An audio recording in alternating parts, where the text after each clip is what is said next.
আজ মনে হচ্ছে আমি হচ্ছে ভোরের পাখি। সকালের মিষ্টি রোদে আজ চলে এলাম আমার ছাদ বাগানে। সকাল সকাল ছাদে এসে প্রথমেই চোখে পড়ল আমার টবের কলমি শাক। সবুজ পাতাগুলো দেখে মনটাই ভালো হয়ে গেল। অল্প একটু যত্ন, নিয়মিত পানি আর ভালোবাসায় গাছগুলো কি সুন্দরভাবে বেড়ে উঠেছে। শহরের এই ব্যস্ত জীবনে ছাদ বাগান যেন এক টুকরো শান্তির জায়গা। নিজের হাতে লাগানো গাছ যখন এভাবে বেড়ে ওঠে তখন সত্যি অনেক ভালো লাগে। আজকের সকালটা তাই শুরু হলো সবুজের সঙ্গে, প্রকৃতির সঙ্গে। আপনারাও যদি পারেন বাড়ির ছোট্ট জায়গাটুকু সবুজে ভরিয়ে তুলুন। এত সকাল সকাল আজকে পাখিকে খাবার দিব, সেটা আসলে ভালো লাগছে। আমি হচ্ছে এত সকালে অবশ্য পাখিকে খাবার দেই না। তো আজকে হচ্ছে সকাল সকাল বেশি সকালে ঘুম থেকে উঠেছি, এই জন্য পাখিকে সকাল সকালে খাবার দিয়ে দিলাম। তো ওরা তো খুব খুশি হয়েছে খাবারটা পেয়ে। তো যাই হোক, এখানে অবশেষে 2টা ডিম আছে, 4টা ছিল, আমি 2টা ফেলে দিয়েছি, নষ্ট হয়ে গেছে।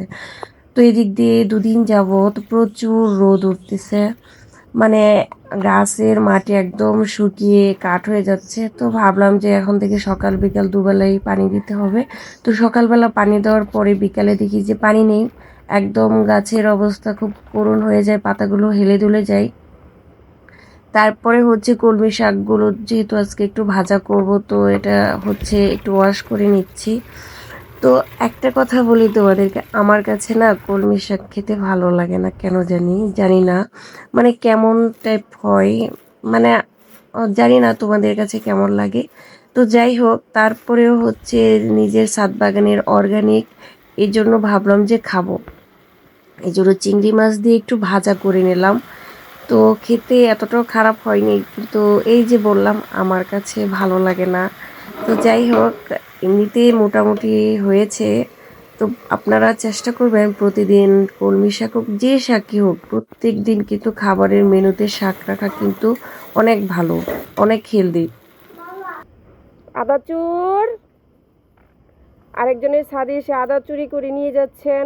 কালকে একটু তরকারিতে, আরেকদিন একটু চা, এসব বন্ধ করেন আপনারা।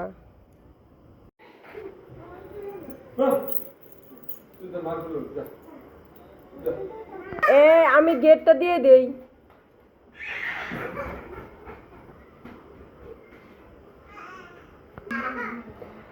আসবা নাকি গেট দিয়ে দিব?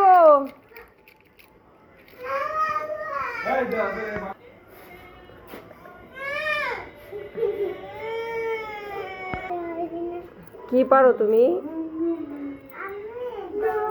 তাড়াতাড়ি দাও, রাত হয়ে গেছে।